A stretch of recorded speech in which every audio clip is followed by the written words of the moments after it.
Welcome, welcome, welcome. This is Ed Reiner. This is your daily dose of mind stuff. Again, this is Ed Reiner, and I am glad that you could join me today. I'm having some issues here. There we go. So doing a little bit later mind stuff today.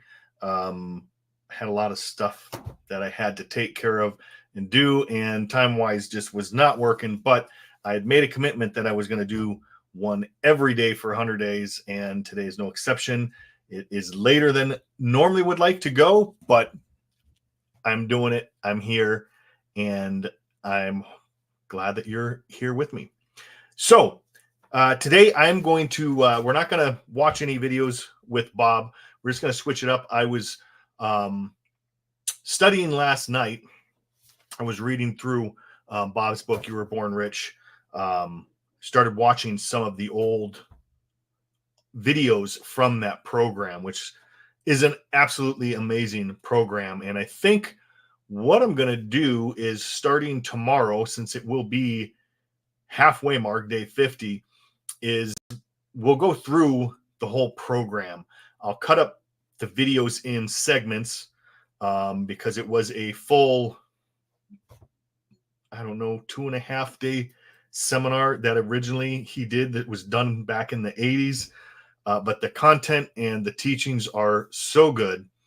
And that's actually what I'm going to be studying for the next, couple of weeks. So because Mind Stuff is me sharing what I'm studying, that's what we'll be doing. So for today, I just want to share briefly a part in this. I was reading this chapter, studying this chapter last night and a little bit today on the image maker.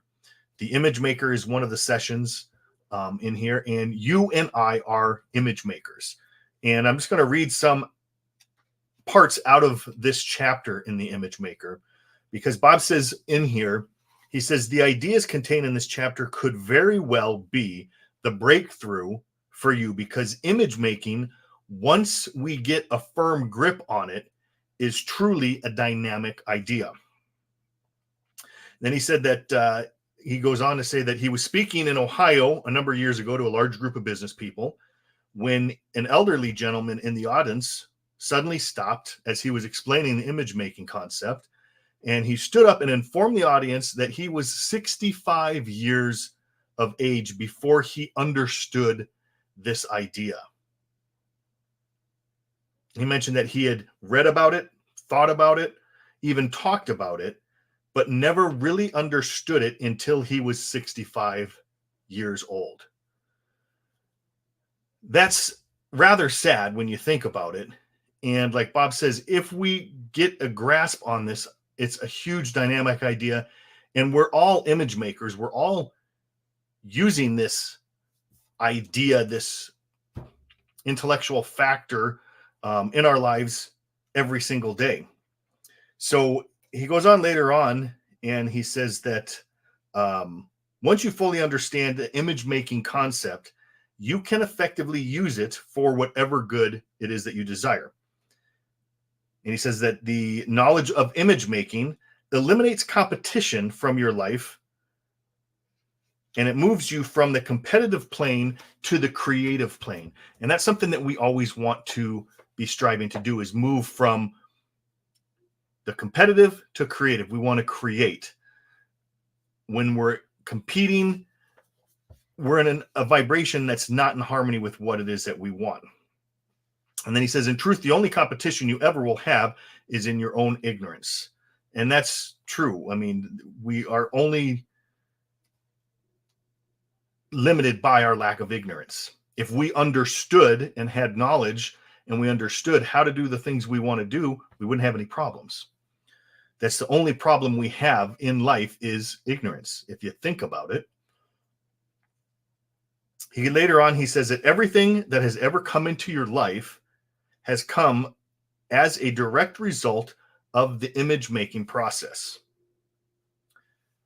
He says most religions teach that God is responsible for everything made in this world, and that I would subscribe to this proposition. However, as co-creators, human beings must bear the responsibility for what God has made in their lives. So God gives us the power and the free will to do what we want to do with it. But we have to take full responsibility for what we create. And then he goes on to tell the story that illustrates this point of the minister and the farmer. And I'll go over it real quick here. He says that he once heard a story that illustrates this point exceedingly well. Many years ago, there was a minister driving along a remote country road when he happened upon a beautiful farm. The farm was kept in absolutely magnificent condition. The fences were well cared for. The crops were radiant green.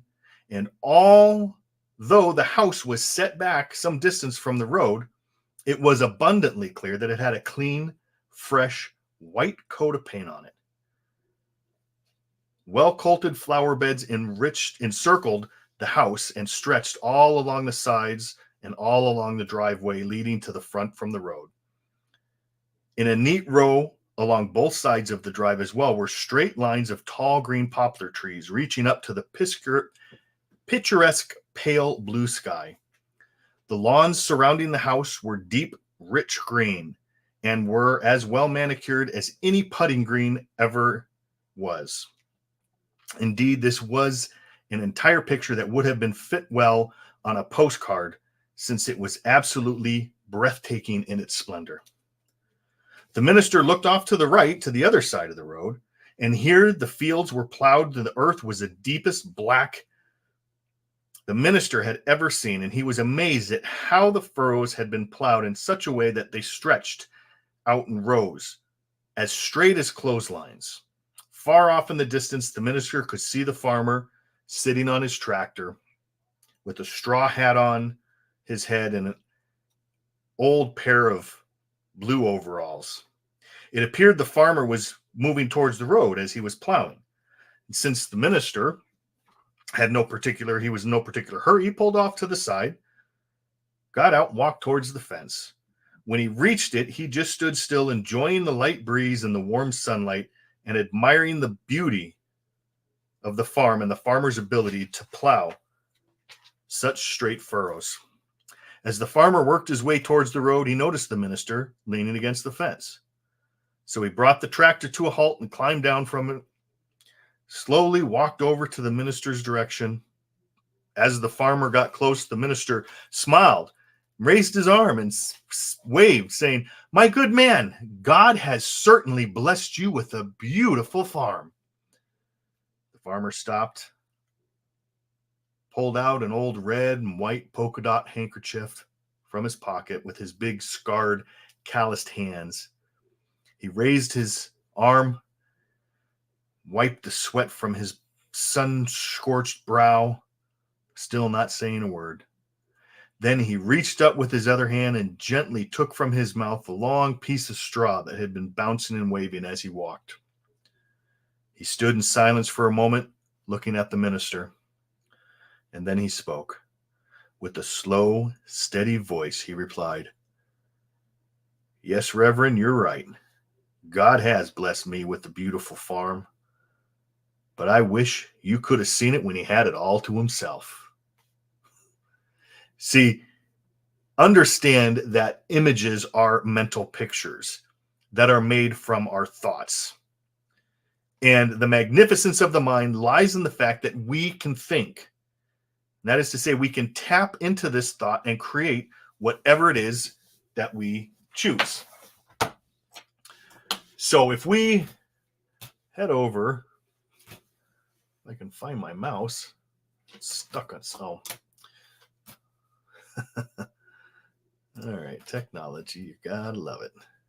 All right, let's go here and let's go over this just a little bit here, and then we'll end it for the day.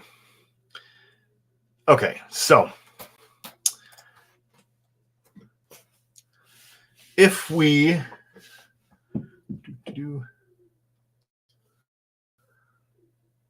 bring in this picture of the stick person, okay, we have this conscious and the subconscious mind, right? Let's get rid of this here.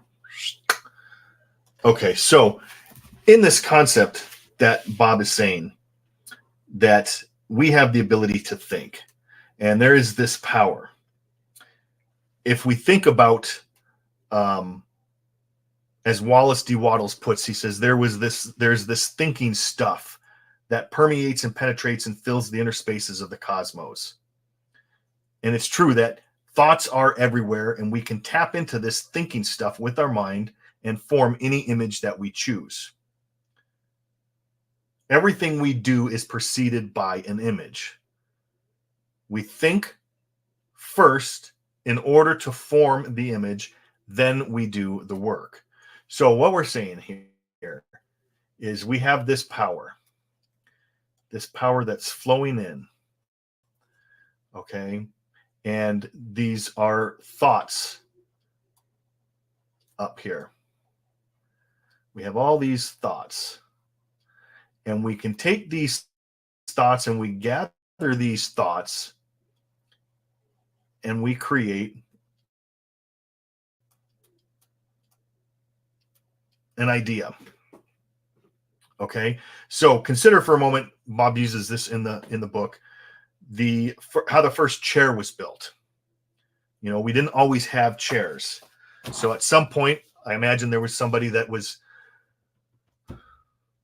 in the squat position, maybe around a fire, and was uncomfortable and started to think about comfort and being comfortable, and built this idea of, instead of squatting, sitting on something where his legs could dangle down and have something that to support his back.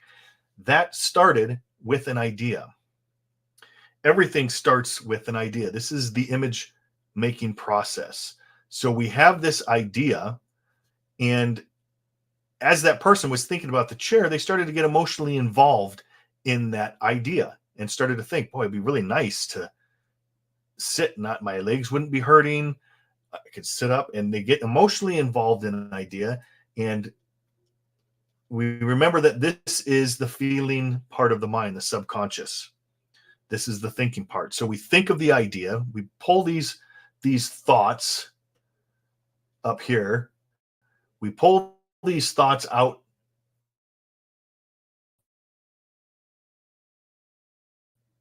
of this.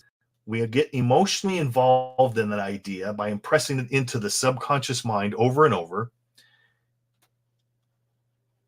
Anything that is impressed, we got this idea, has to be expressed. That sets up a vibration in the body. And as Bob said in there, is what we do the work. How did he put it?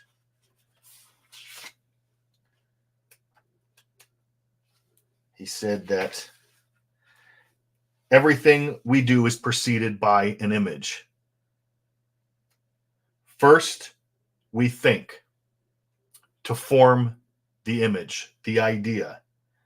Then that idea sets up the vibration, which causes us to act.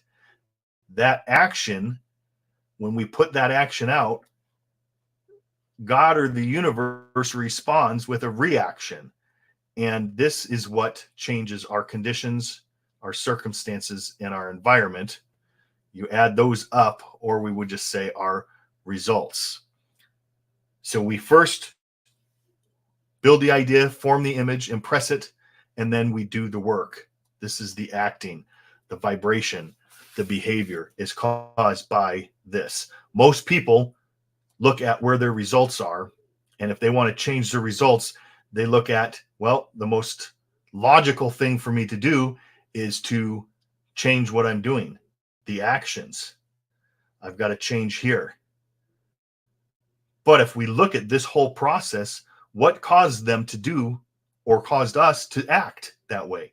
It was the idea impressed into the subconscious. So what first thing we need to do is we need to look at the results. If we don't like the results we're getting, we need to look up here at what we're thinking. As a man thinketh in his heart, so is he. What we do at that point is we change the idea to something that we want, some positive idea. We get emotionally involved in that positive idea. That will change the vibration in the body, and we will act differently automatically, which will then set up the reaction, and this whole process continues. And that would give us new results. So this is the image making process. This is what we're doing with this whole process.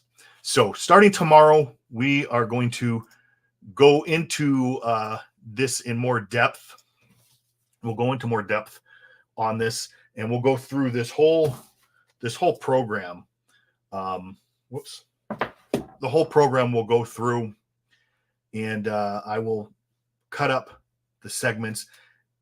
Will be a little bit different on time, so just keep a watch out for that. I apologize for today. There's so many different things going on. I had to change the times numerous times, but I wanted to get on here and come live today to just kind of go over what I've been studying last night late and into this morning a little bit before I had other things that popped up. We can't control the conditions and circumstances and the things that come in our life. We can only control how we respond to those. I wanted to get this done. I wasn't able to. It's neither bad nor good. It just is. It's what I make of it. And I choose to look at the positive and look that I'm still putting out another video. I'm holding true. Tomorrow will be halfway there to 100. And I think you're going to enjoy the Born Rich. The message is amazing. Some people look at it and get caught up with the era of it, the 80s and some of the, hairstyles, and look past that stuff and open your mind to the message. So that is all that I have for today on the Daily Dose of Mind Stuff. I will see you guys tomorrow. Have a good rest of the day, night, evening, wherever you're at. And I will see you tomorrow. This is Ed Reiner. Peace. God bless.